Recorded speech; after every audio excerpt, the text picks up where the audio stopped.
Hello and welcome to Atheists Talk. My name is James Zimmerman. I'll be your host for this show. Today we're going to be discussing intersex and identity, which is a fascinating topic, and this is actually the second of two shows that we're doing. So if you haven't watched the first show yet, I would encourage you to download that one if possible. Our guest today is Dr. Sharon Preves. Welcome, Sharon. Thank you. It's a pleasure to be here. Sharon is a professor and chair of sociology at Hamline University. There she teaches and conducts research on gender, medicine, sexuality, ethics, tourism, and identity. And her research on intersex has been published in several journals and anthologies, and most notably in this book, Intersex and Identity, The Contested Self, which is the basis for most of our discussion today. We're just going to kind of pick up where we left off. We were talking about the medicalization of performing medical procedures, Sure. I'm saying this really bad, on intersexed infants. One thing that I did want to mention at the end of the first part where we ran out of time was, so we know that doctors definitely have their hands in childbirth and in infant care, but how are parents' wishes and desires taken into account following the birth of an intersex infant? Your answer, here I'll just answer it for you. Great. You said Thank on you. page 54, an infant's family remains a marginal part of the decision-making process regarding the evaluation and treatment of the baby, while the medical team retains nearly exclusive control over the situation. So, I don't know, do you want to expand on that a little bit further? Absolutely. Yeah. And I should say that this book was published in 2003, 10 years ago, and there has been some change with the intersex activism working to involve parents more and to have doctors be far more thoughtful and conservative in terms of their decision-making regarding medical intervention. But typically what has happened when a healthy full-term baby is born with ambiguous genitalia, it is whisked off to the neonatal intensive care unit. And parents are very confused. What's wrong with my child? Parents might not be allowed to see their child. There's all kinds of testing done with regard to ascertaining what the true sex, quote unquote, of the child is, looking at chromosomes, hormones, gonads, genitalia, etc. And it can be a really alienating start to bonding with a child. So the parents have, and you know, with modern technology, parents are perhaps tweeting during labor, you know, oh, here's another contraction or something. So it's not just people waiting on the phone to hear about the announcement, I'm going to the hospital, or I'm, you know, the midwife is coming over, I'm in labor. But there's this delay then, what do I tell people? And not being able to introduce other family members because the immediate parents are the only ones who can actually visit a child in the neonatal ICU. So parents have, I would say, more input now than they have in the past, but part of what's really problematic about this, given the frequency of intersex, 1 out of 2,000 children born with ambiguous genitalia, that we don't read about this in What to Expect When You're Expecting, or other kinds of preparatory educational materials about childbirth. So this is just one, this is, you know, part of the continuum of sexual variation. You know, think of Baskin-Robbins 31 flavors or something. This is just part of the continuum of sexual normalcy and sexual variation.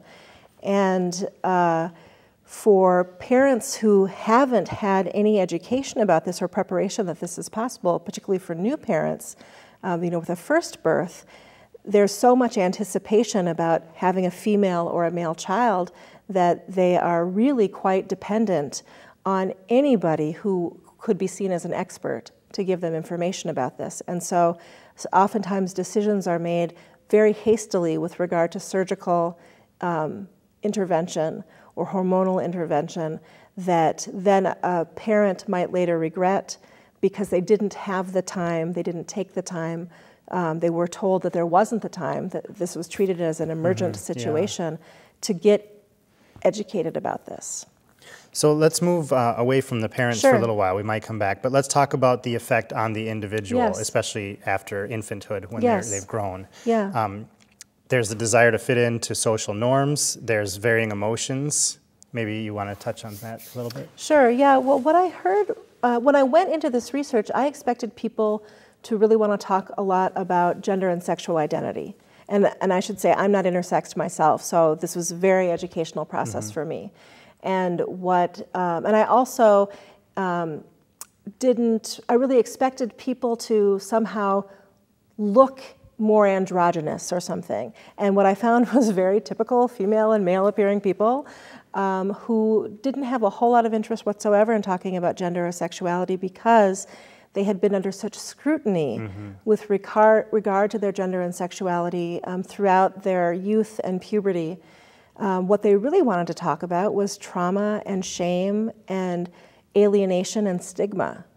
That the very procedures that were meant to preclude that sense of alienation and shame from being born different, that those very procedures actually resulted in feeling isolated and alienated. And so the focus on changing this intervention has really been about, well, this isn't a shameful issue. Let's educate about this. Let's talk about this. Why does a child need to, in terms of informed consent, give a child more efficacy and agency, let them decide whether or not they want to have a surgery. This is what we did these surgeries are very new. It wasn't until the mid-1950s when this even became an idea in terms of how to respond to sexual ambiguity. So for centuries, we have people who were, had genital or other kinds of sexual ambiguity who just lived in social roles as females and males. Why couldn't we do that and let a child's identity form and have them have more input into the decision as adults? And you mentioned that some maybe teenagers, as their bodies are developing and they're starting to ask tougher questions, they would fear that they had a serious disease sometimes. Absolutely. Or that they had one as infants because their parents or their doctors were withholding some information. Yeah, so what do you tell a child if the recommendation is to sex them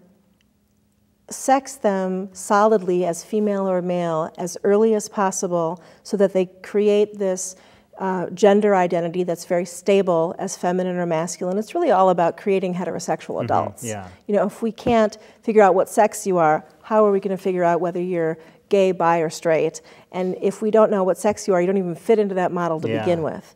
So I really firmly believe that if we didn't care about sexual orientation in that way, and heterosexual orientation in particular, we wouldn't be having these problems earlier on. But for the medical model has been to sex a child as young as possible and then to not talk about what had happened. So maybe talk about a hernia operation, quote unquote, that had occurred when they were a small child. Or tell them that the medicine they're taking isn't about bringing about certain post-secondary sex characteristics. So to actually have the family carry this burden and this secret, it's similar to the way we used to deal with adoption. Don't be open about it. Yeah. Tell the child that they're biologically your child. So when the family carries that burden of secrecy, there's ultimately going to, that's so much pressure. The betrayal is going to happen at some point. The cat's going to get out of the bag. Yeah, that seemed so to be, despite the vast differences between the people you interviewed, it seemed that one theme was that they always were able to detect the dodgy nature of their parents and doctors' responses. Yes. So you're right, the betrayal was always there. They always figured it out. Yes. Whether they were 10 years old or 20, they always figured it out. Right. So. And so with the range of ages, 20 to 65 with my interviewees, some of them were coming of age, so to speak, in their youth when there was very different technology with regard to access to information, and others now coming of age when they could just enter a search term on a search engine and find out what this means, like something that they'd heard a doctor say or that they had overseen on a medical chart. So there are certainly some differences there in terms of how people found out, but what I found was really consistent across these 41 interviews was that people had initially sort of internalized this sense of stigma and shame, and then went forward in terms of seeking out more information, whether that was through doctors, through getting their medical records, through talking with their parents, and that they ultimately ended up and this is how I recruited people for the study, associating with one of these intersex support or advocacy organizations and really finding a home. Oh my gosh, I thought I was the only one. This was such a secret. And now, paraphrasing one of the interviewees, I'm suddenly, I've been blue in a field of green people my whole life, and suddenly I found my blue people. And that sense of relief in being mirrored, and for some, ultimately actually developing some pride in this difference. So I'm glad you brought up the coping techniques, like with support groups. One that I wanted to touch on is the efficacy of prayer. There was at least one specific example that you talked about with the young woman. Can you give us the details on that? Yeah, so this was a young woman who had a condition called androgen insensitivity syndrome. And very briefly, what this means is there is a fetus that is XY, or male typical, that doesn't have the receptors to be able to respond to male hormones. So the genital, sort of the internal and external development looks female, but there are XY chromosomes. And so for many of these kids, they don't find out that something is different about them until puberty, when, having grown up as a girl all their lives, they don't get their periods. They end up going to the doctor at some point and getting this information, but oftentimes the information is, this is going back to that issue about being afraid they have a disease or something, that you need to have emergency surgery. And so, oh my goodness, do I have cancer? But not really talking clearly about that. But one of these women talked about her mother saying to her, and she was one of a number of girls in the family, and it was a religious family, saying, if you just pray hard enough, your period will come.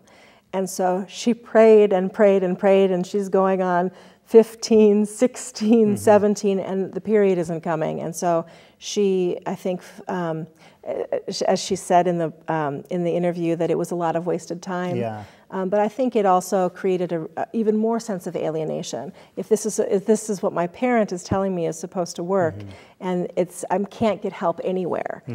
So really feeling ultimately alone, I think, in that. Yeah, and coming from a religious background myself, I think that it could easily be tied in with that there was some sort of grave sin or reason why she's not favored by God or her God. So that just sounds like it would just compound the trauma. Absolutely, and particularly at that age. Adolescent turmoil. Yeah, and what have you done at that age to merit being different in a negative way? So. So we talked about this during the first show, but we ran out of time, is the medicalization of the human body during the last 100 years. Well, first, can you define the term medicalization? Yeah, I know you define it in your book. But. Sure. It's basically coming to treat social issues through a medical lens, that becomes the most sensible way to deal with something. And we start to see that as normal or natural. Childbirth is one example. We might think about alcoholism or problems with sexual fidelity as another issue that have now become labeled as diseases, for example. So medicalization is a several-step process whereby the medical field gains dominance over a certain set of social issues, and then it becomes very difficult for an individual or a group of people to seek a change for themselves without going through a medical process. Comparing it to childbirth, my wife has noticed, and she went to college for women's studies too, and so she's very aware of this, and she's noticed that it almost seems that childbirth is so medicalized that scriptwriters don't even know how to write childbirth in a movie anymore or a TV show, because the funny thing or the dramatic thing is that a woman just suddenly goes into labor. Like she had no symptoms, just all of a sudden she's about to give birth. Like she has no idea what's going on in her own body because there's no doctor there to tell her. And in order for her to give birth, someone has to be there screaming the word push as if she wouldn't figure out this thing needs to exit her body on her own. And, Absolutely. And it's made dramatic by having it be, she's in a car in traffic or she's on a deserted island. Like that's the place to give birth because that's so, it heightens the drama. Yeah, it's dangerous. Right, because there is no medical help available. Yeah, you never see in a TV show like a calm birth with music playing and, you know, a Right. woman in a tub or just doing her own thing Absolutely. on the couch. So maybe that wouldn't be as interesting of TV. I don't know, but it's Right. really a trope that just gets used and Very overused. much so. And it's very disempowering for people, you know, to get the idea that they don't know their own bodies well enough. So, you know, in order to get the diagnosis, I have to have an expert who's qualified tell me or confirm my symptoms in some way. Maybe this is on page 47. Let me get the phrasing right. You know my book better than I do. This is great. I have a lot of notes in front of me. You wrote, once physicians gained entrance into the private world of childbirth, they gained a degree of control they were reluctant to relinquish. And then later you say, while birthing was traditionally an all-woman closed-door event to which no strangers were granted entry, contemporary childbirth is very often physician-assisted. And in the first part of the show, we talked about the transition of conditions being viewed as sins and then being viewed as crimes, and now they're viewed as medical interventions need to take place. So most atheists and free thinkers would consider they champion the Enlightenment of Voltaire and Paine, Thomas Jefferson. These are the heroes of atheists, right? But so is this maybe a negative aspect of the Enlightenment, would you say? Because now doctors quite literally have their hands where they don't need to be all the time. And granted, sometimes lives are saved, right? Sometimes a woman does need to give birth, or an infant does need to have surgery right there in a hospital, and we're thankful for that. But it seems like, and maybe some of it is economics too, but I don't know if you want to touch on it. It's such a complex issue. I don't know that I would say that this is a negative outcome of the Enlightenment per se. I would say that having the development of medicine is an absolutely fantastic thing, and as you said, it saves so many lives and does so many wonderful things. However, the power with which it has been imbued, I think, is what's problematic. And so if we can contextualize and say, oh, these folks are very adept at certain things and not so much at others, and some of the issues that they're treating or responding to aren't really actually clinical issues, and we can, then I think that we're in better shape in terms of, it's only recently that social workers and psychologists have gotten more involved in decision-making in terms of teams and consulting with families about some of these issues, rather than simply seeing them as surgical. Yeah, we can even extend the analogy between those three things of sins and crimes and medicalization even further, because I agree the same thing with crimes. I mean, there are actual crimes. People need to be punished or have to rectify the situation, but it's overboard in some areas. Yes, there's things I don't think should be crimes that are. And, and obviously, as atheists, I don't think that things are sins, but the church has gotten their fingers into too many things that they shouldn't have, Yeah, and these three things go together. Sin, crime, medical disease in all kinds of ways, and we were talking about that earlier on with homophobia, for example, in terms of how that gets into our laws. Oh yeah, let's compare the intersex issues with other things here. We were going to compare it to circumcision, which is another intervention that takes place on a standard male or female. And that certainly has some religious connotations to it as well. So there are some organizations that, and there's been a movement recently against circumcision that is noting that, that because it really became, of course, it was Jewish male babies who were circumcised for religious reasons for centuries, and then it became sort of the norm in certain societies, and now we're sort of moving away from that again, as parents are starting to, and I think really it's part of the patients' rights advocacy, informed consent sort of movement that's happened with HIPAA and all kinds of other things, where patients have been empowered to say, hey, I don't know if I want to share my medical records, or I don't know if I want to have my infant's foreskin cut. That sounds like that would be painful. Is it actually necessary? And so a number of parents, and this is really happening on a national and an international level now, are really wondering, is this the right thing to do or is it not? Do you have any information or statistics on the legalization or any bills barring circumcision for males or females? Not for males, but for females in I want to say 1993, I'm not sure if that's the year that we passed a federal ban on female genital cutting. And so we hear about this in northern African countries, in Egypt, and in various places. Of course, this happens all around the world, oftentimes for religious reasons. That's the argument for this, to alter female genitals so that women aren't promiscuous. And we passed this federal ban in 1993 with the clause that said, except in case no cutting on female infant genitalia is allowed, except in cases where health demands that it's necessary.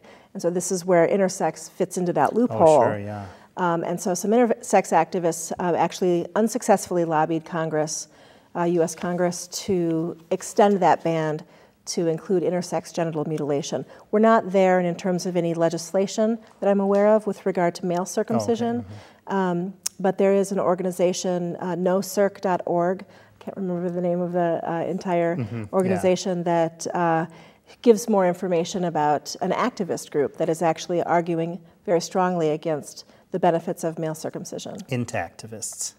Intactivists. I didn't invent that. Yeah. That was great. I've heard that one That's before. That's great. So. I hadn't heard that before. Oh, okay. Well, there you go. Thank you. Something for you. I like that. And then I also wanted to compare it with gay rights advocacy, equal rights. Yeah. Especially as far as why and how atheists could support the rights of intersex individuals like they do for gay rights individuals. Yeah, so there are many different comparisons to make. One of those we touched on already a little bit in this segment about just those models of coming out and community empowerment in terms of how efficacious social support can be in terms of dealing with any kind of difference, disability, any kind of marginalized or stigmatized aspect of identity. In terms of legislation, of course, there is a lot that's been happening within the last 10 years with regard to, 13 years with regard to gay rights. That is very much that is very relevant for people who are intersexed, because it's around defining what is male and what is female, who can legally be married, who can't. If viewers or listeners want to get some more information, I would recommend that they look at some of the websites that will be provided at the end of the broadcast. Organization for Intersex International, the Intersex Society of North America, and also Accord Alliance, 3 different organizations that are working very directly to prevent unnecessary surgeries on intersex infants and children.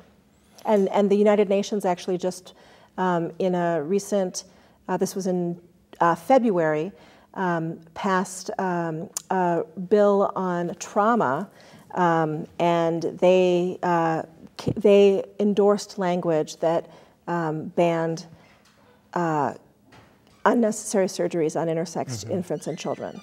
In the first part of the show, we kind of hinted that like North American beliefs were among the worst for intersex individuals, but then you mentioned that United Nations passing the resolution. So is it something globally, or is this like just something that Americans seem to feel the need to fix, or just Europeans? This is absolutely globally. Okay. And there are a variety of support groups. So this Organization for Intersex International is very international in scope. I'm aware of support groups that are dealing with the same kinds of issues in terms of medical intervention and unnecessary surgeries on children and infants in South Africa, in Japan, in New Zealand, in Australia, lots of different places around the world. Okay.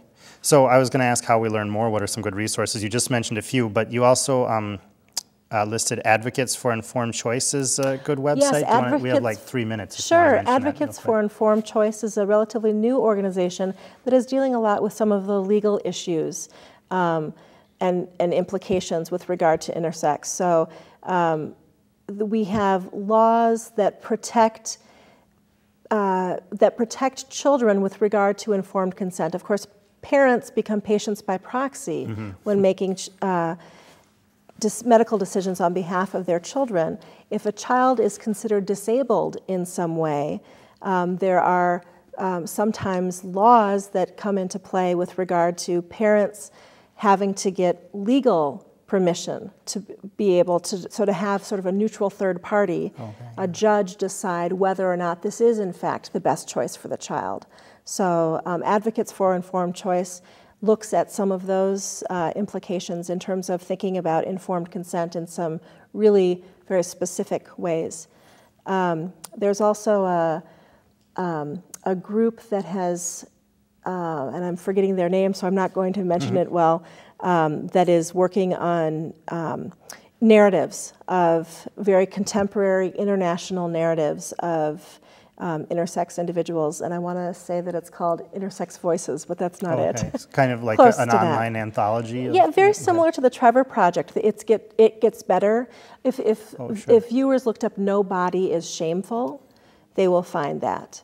And so very inspirational short testimonials to help young people or adults who are dealing with intersexed bodies and identities to realize that they're not alone. Yeah.